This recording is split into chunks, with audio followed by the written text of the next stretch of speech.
Sitwasyon muna sa ating mga ikang SLEX, NLEX at sabihin natin po iba pang mga expressway na nasa ilalim po ng regulation power ng Toll Regulatory Board po natin. So Ray, sa ngayon wala pa tayong natatalang mga pagbigat ng traffic dito sa ating mga expressways, both north and south. Today is October 31.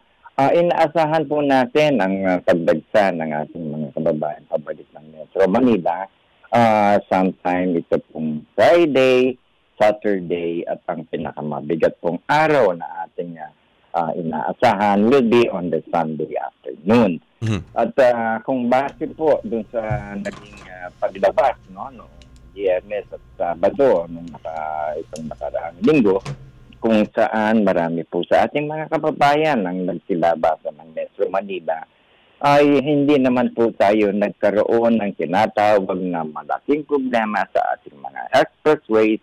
Wala tayong naranasang Carmageddon na akala po nila. Nagpapasalamat po kami sa ating mga motorista.